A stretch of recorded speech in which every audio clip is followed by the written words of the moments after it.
Jusqu'à 9 heures, vivez au rythme des pompiers de La Rochelle. Daniel Gimoni. Bonjour à tous, on vous salue depuis le SDIS de La Rochelle. Gilda Cardoncu, vous êtes le responsable de la communication, capitaine.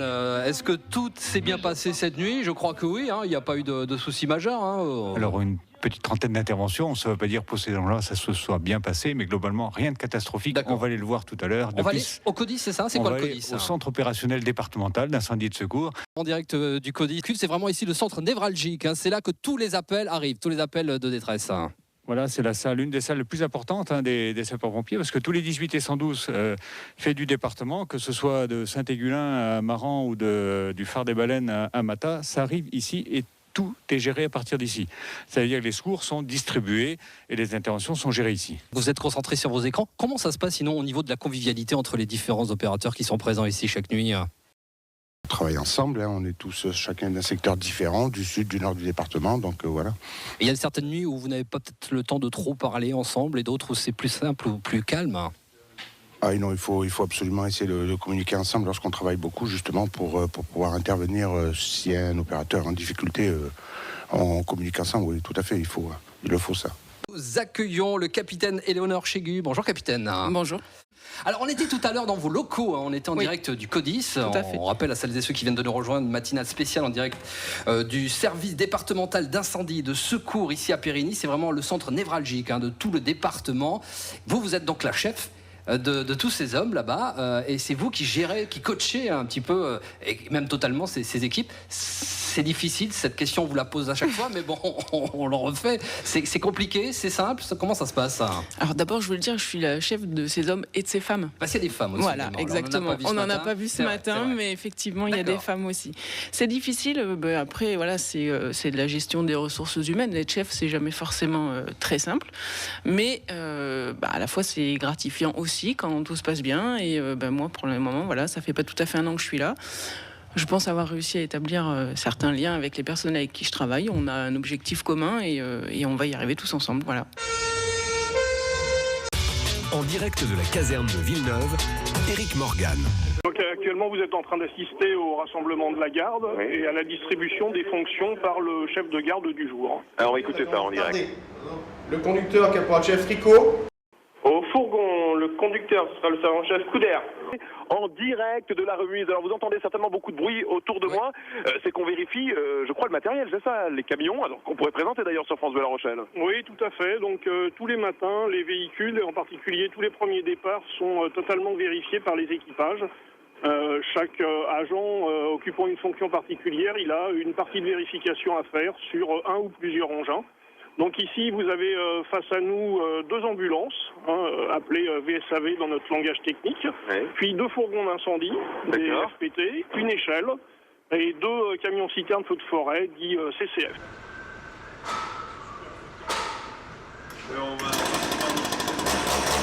Sur France Bleu La Rochelle, en direct du SDIS, nous recevons ce matin le patron des pompiers de Charente-Maritime, le colonel Éric Peuch. L'actualité brûlante, si vous me permettez, c'est le 14 juillet, le défilé du 14 juillet. Les Charentes-Maritimes seront représentés, ils seront sur les Champs-Élysées avec le bataillon Sud-Ouest. Qui sont les pompiers du bataillon Sud-Ouest? Bien, tout d'abord, c'est un grand honneur d'avoir été choisi pour représenter les sapeurs-pompiers de France durant le défilé du 14 juillet.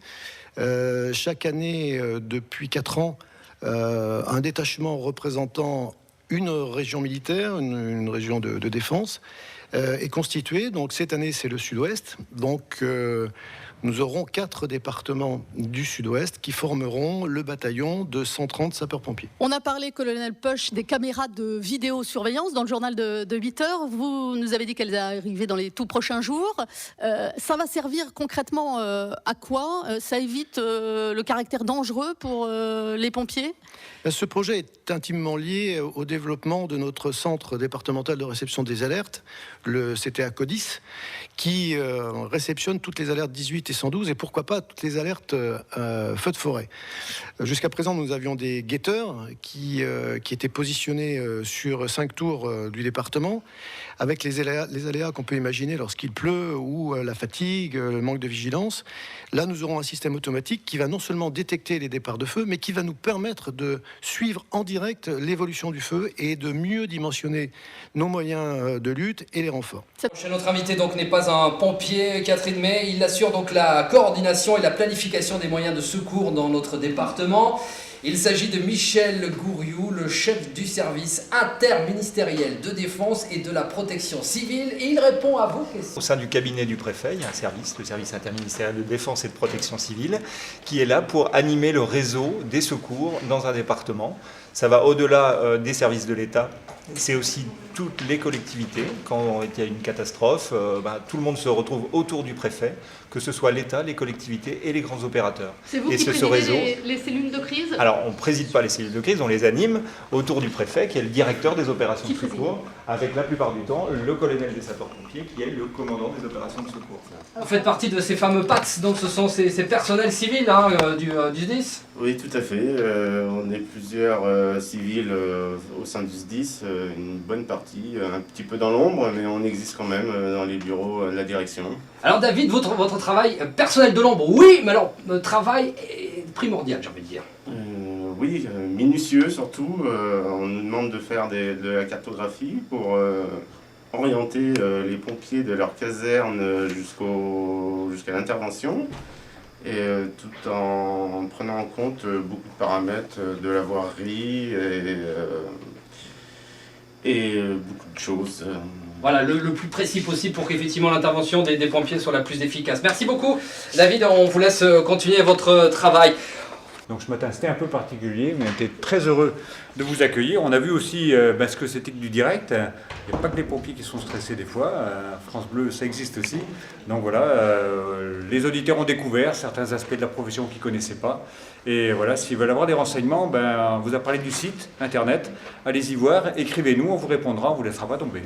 Voilà, le 1017.fr. Merci beaucoup capitaine. On va bien...